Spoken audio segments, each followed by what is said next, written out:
Commission. Well, let's just freestyle it. Costera, can't you just, I'm an S, can't you just start a little bit higher? I mean, that's, I'm a lot more comfortable at 550. You know why? Because I really would like to leave a little bit of room. I mean, if I could have some space, that'd make me feel a lot more comfortable. So, Paul, you would like to start a little bit. Okay, so you want to be comfortable. That's the first thing. That's what I hear, right? And you want to pay less for commission. Is that what I'm hearing from you? Well, yeah, as I mentioned before when we first sat down, is that if the property, if I have to list it at a little bit lower price, I feel comfortable with the commission coming down. So, but I mean, first things first. At 550, I mean, I'd really like to start at 550. Okay. So you'd like to start at 550. Yeah. Okay. And you don't want to go any lower than 550, correct? No. Well, I mean, I'm willing to go a little bit lower, but I don't want to start at 525 and then they're dragging me down to 500. Sure. So, Paul, you know, I understand. At the end of the day, it comes down to dollars and cents, right? Yeah. You want to put as much money in your pocket, correct? I do, but I want somebody to love my house too because I'm a high S. So. Yeah, your house is beautiful. You know, because here's the thing: if we find that right person, they'll pay. They'll appreciate. They'll see it, and they'll their family in the backyard. I mean, you saw that backyard. How everybody. Sure. I had a lot of good parties back there. Low maintenance. Yeah, I understand. You want to make sure that person that gets your home is on the same page as you, and sees and value your property, correct? Yeah. You know. So, Paul, how do you feel about not having as many buyers as possible because we don't price the properties not priced properly? What do you mean? You know, at the end of the day, as you look at this chart that we show you here, majority of the folks that come look at your property, when it's priced right, is you have about 70% of the buyers out there looking. If it's overpriced, it actually goes down as low as 30%. Would you prefer to have more buyers coming through the door or less buyers? Of course, yeah. You don't think they'll come and look at the property? You know, Paul, just think about this when you bought your home. How many overpriced properties did you go look, you and your family look at? Yeah. So think about that. Buyers is just like you, Paul. Would you prefer to have more buyers? What does it mean for you if you have more buyers coming through the door? Do you think we can get multiple offers? Typically, that's what happens, and that is the goal, Paul. We want to make sure we start at the right price, get as many buyers as possible. Now you have a lot more offers. Now you don't have to do anything unless it makes sense. You still have your choices to pick which ones you prefer. How does that sound if you have multiple choices? That sounds good, but then okay. Well, if we have to go at 525, then how about you come down a little bit on your commission? You know, Bob over at Banana Realty said he'd do it. Bob over Banana, fantastic. So now, Paul, we agree 525 is a good price that we're going to market and then get it more buyers. Can you come down on your commission though? Okay, perfect. I'll tackle that. So, Paul, as we say, what about commission that you're uncomfortable with? Well, I've seen these, these discount brokers, and they're kind of out there, and so. I'm just looking out for myself and my family. Sure. Like we talked about, obviously you want to put as much money as possible in your pocket, correct? I do. So what happens, is it more important for us to price the property right, get it sold for the highest price possible? If it's on the market overpriced by an agent who unfortunately doesn't know how to price a property, and now the property sits on the market for a long time, is it more important as possible? Do you ever think about maybe an agent can sell it more even with commission? Well, I'm said I listed 525 though. 525. Yeah. So again, at the end of the day, so if we list at that price, then just shave a little off. Shave a little off. Okay. So Paul, let me ask you this: how often have you gone to work and then your boss tells you, Paul, today we do love your work. How about if we cut your pay by a third? How would you feel about work? You wouldn't like that, right? Yeah. And at the end of the day, Paul, if I cannot fight for my own commission, how strongly do you think I'm going to stand up for you at the sale of your home against the other agent? Yeah, I don't know. Yeah, you do want someone who can fight for every penny for you, correct? I do. All right, that's exactly what I'm going to do, Paul. Let's Okay, go ahead I'll take that. Yeah. Careful though, right? I wouldn't tie myself to not working for. I tie somebody else to it. For the reduced commission. Hey, well, if someone, not me, is going to work for a third less, right, or a lower commission. Even in the book, discount. I think we should change the wording on that, maybe even because a discount from what? What's a discount? Everybody has because there's no set standard. And people are getting 7%. Their standard is 5%. whatever, right? Because there's 6% is just this overriding thing that happens more often than not. But what is your own standard? You're gonna have that, right? Maybe it's 6.25. I love that idea also too. By if you're gonna make a reduction, like make it by 0.25%, like right? Like, well, who says you gotta go 1 full percent? Another conversation though. But like, don't tie myself to that concept or that idea or that practice. That's somebody else, right? So hey, if they are willing to do that, then how likely are they to fight for your own value when they don't even fight for their own value? What do you think about that? Okay, whatever, right? Yeah. Don't tie me to it. I like it though. All right, Nicole, look, man, I'm that price, $550. Here's the thing, with the holidays and everything, if it doesn't sell, in November or even December, I won't be heartbroken. As I mentioned, we have circumstances that, February could be okay. So, Right. Okay, Paul. I hear I'm what not you're against the saying. wall in time here. Sure. You're not against the wall on time. So, Paul, I kind of hear two different things going on here. You're not against the wall on time, and the price is not right for you. Yeah, I mean, Is that right? I was really hoping 550 Okay. versus 525. Right. So we're thinking about 550 because you have wiggle room to be dragged down. Is that what I hear you saying? Yeah, I mean, I'm willing to negotiate down. And, people come in and then we ask a price and then they pull us down even further. Right. Right. That makes me feel. Yeah, we don't want the price to go down. We want it to go up, right? Have you thought about that? Can we do that? Right. Yeah. Let's talk about that. Is that okay? We take a few minutes. Yeah. So, Paul, I just want to make sure before I move on, price is the issue here, right? Is there any other reason you wouldn't list your home with me? No, I mean, price is the main thing. Price is the main thing. Yeah. Okay, I just want to make sure. So, let's talk about price, Paul. So I mentioned getting a higher price than what we list for, right? So if we're priced at $550 and you get drugged down, right? We don't want that. We want our negotiations to go up. So if we price right at or under market value, do you shop for discounted items?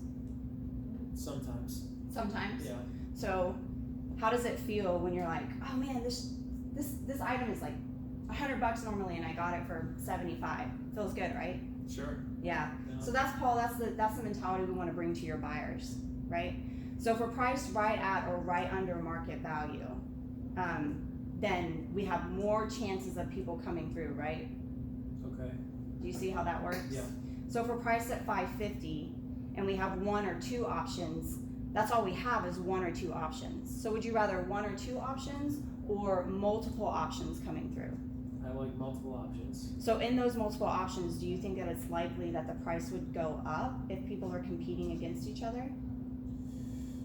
Yeah, I can see that. Right, Paul. You think that'll happen? I mean, it's a possibility in that but we have to position ourselves to get there, right? Mm-hmm. Right. So do you think that we have a position to get there if we're priced too high? Maybe, I don't know. I guess less so, I guess. Less so, right. So we want to drive the competition and drive the demand. Paul, I do want to touch on the other objection or the other thing that you brought up was time and holidays. You don't have to sell right now. Can I propose to you why that's a problem for the buyers? Maybe you don't have to sell right now, but the buyers. What do you mean? Well, so remember our chart that we looked at in the beginning of the listing presentation? When do you get the most offers on or the most looks at your property? Within the first month-ish. Within the first month, right? So if you're saying you're not in a hurry and you're overpriced, what about those buyers that have to purchase right now? Where are they gonna be? They come, they look at your property, you're priced too high, you don't care, you're not gonna lower the price because you don't have to sell. But what if that was the buyer and you missed out on that opportunity? How would that feel? Not good. Not good at all, right? No. Yeah. So right now, the great thing about being in the middle of the holidays is that there aren't very many tire kickers out there, right? These are serious buyers, which are needing to get in now, because why else would they be looking during the middle of their holiday season as well? Yeah. Well, look, I mean, if I have to lower the price then, I mean, that all, I can see all of that. Yeah. And how that works. Then maybe you could just lower your price then, or your commission, I mean, this guy Costera I was talking to, he said that he lowered his commission. Yeah. Maybe at 525 you could do that a little bit like to help me out. Okay. So if I lower my commission, you're okay with $525? Yeah. Okay. Yeah. Okay, let's talk about that, Paul. So, Coster, did he discuss with you how he can lower his commission? Not really. I mean, he just said that he'd do it. Right. Yeah. Okay, Paul. I understand. So there's a few different ways that brokerages can offer discounting their commission. One of the ways is taking away from your marketing, right? Did he discuss that with you?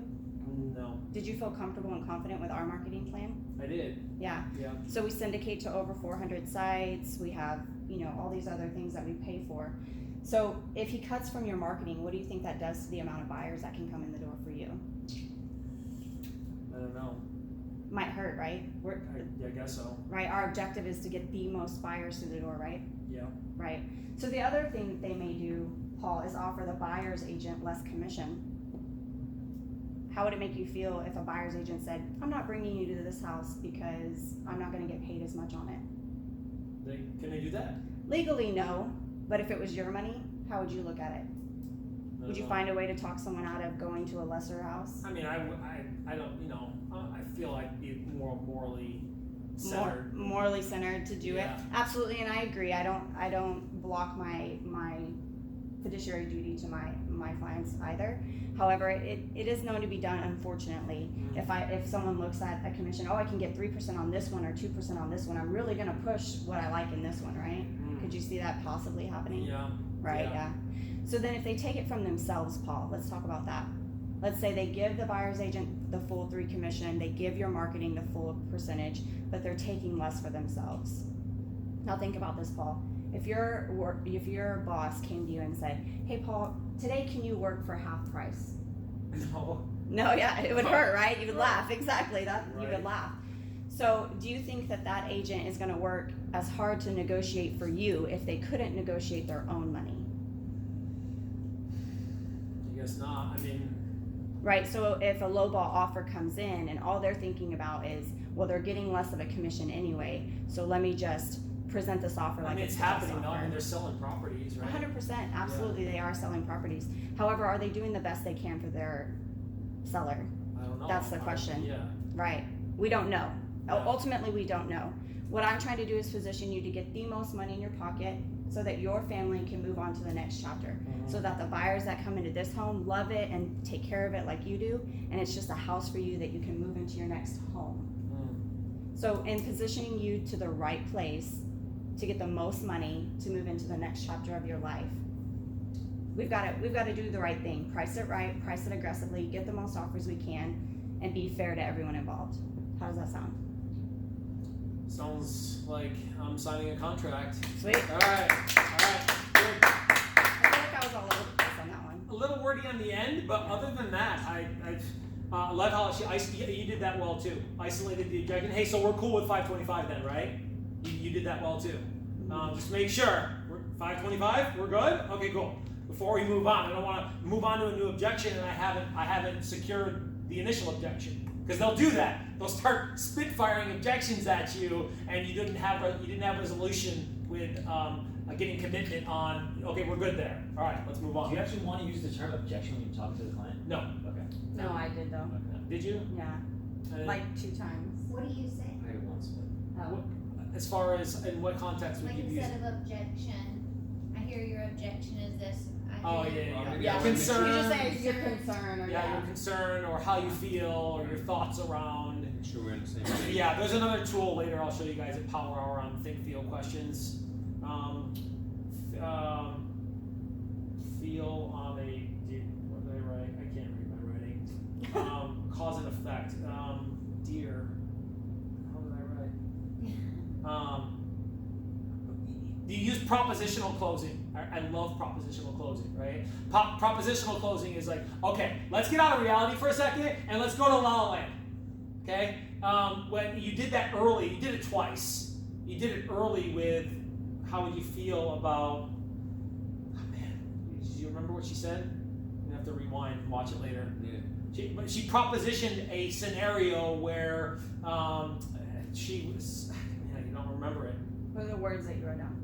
Broker feel on a, and then I can't read, it looks like deal. Oh, how do you feel? Oh, on a deal. Missing out on the deal. Yeah. The one buyer that's coming through? No, before that, when, how did you feel about like shopping around and finding a good deal? Then you put me in that state of how I felt about finding a good deal, Yeah, okay? Excited to That's Right? Because emotions make, look, logic makes them think, emotions make them act. Okay? So you can't just tap in logically. You have to make an association on how they feel about stuff. And proposition closing goes, let's go to La La Land. And the reason why we're going to La La Land, which may be in the past or maybe in the future, is to stir emotion. Hey, you remember when you got that great deal? And then just reflexively, I'm like, oh.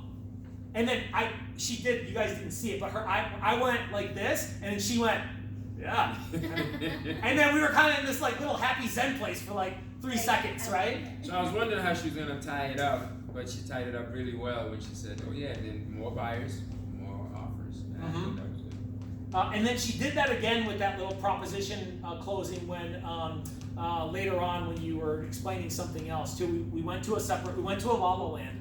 We went to, well, let's think about that for a second. And what happens if that happened? And what do you think about that? And how would you feel about that? And I can use that in the past. Remember when that happened? Has there ever been a time that's in your bridges? Right? Has there ever been a time? That's that concept, right? Because I want to make them think about, remember when they were shopping? Remember when you were looking for a deal? How do you feel about in the past when you've gotten like a really good deal? Okay? And if we're able to do that and we stir up a lot of emotion, then we have all these people that are get excited about the property, then what do you think happens then? Versus telling them. Okay? I'm only gonna work with IDs. So this lesson I For the learned first 2 years, I really thought I hard, would. yeah. This lesson I learned really hard with Paul. I kept going to Paul about this. So there was a high S that freaking hand pulled the weeds. Like literally, I don't know how many times this conversation came up, and this is probably my favorite story to tell about because I actually saw Power Hour in the making, and like that's what. I mean, I was coming, but it didn't get solidified until this moment of like, it took me, 2 months to get this listing. 2 months. They were in pre-foreclosure. They didn't have 2 months to waste.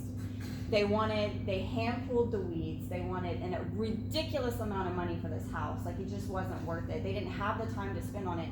But I was like beating I was like, they're not gonna win. I'm going to win this. I'm gonna be an S. I can do this. Because she was like, I want a family to get it, and they'll pay whatever, and I hand pulled the weeds so they'll never grow back. The weeds were like a big deal. Yes, it really was. And I was, and as a D, no, she You're literally hand talking pulled about the weeds. weeds. Yes, It wasn't metaphors, literally. it was I little. know, I was like, Yeah, is no, this it a wasn't. metaphor? No. And so, I would just remember as a high D, I was just like, you don't have time. You're in pre-foreclosure. You're about to lose everything. Yeah.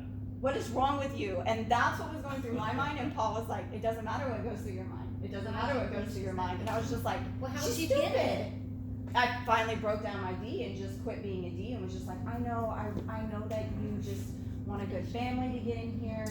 The yard looks amazing. I didn't even know that you could hand pull weeds and they wouldn't grow back. Yeah, there we go. You just like now that. I'm speaking a language. Yes. These, dude, It's I'll pull my hair hard. out. Yes. I can't. This is too much. I can't. This is driving me nuts. But if I want to make it, look, this is about serving more. I want to help people. I want to connect with people. But I'm not paying attention on how to do that. Guess what? You can care all you want. You're not. The connection's not going to happen.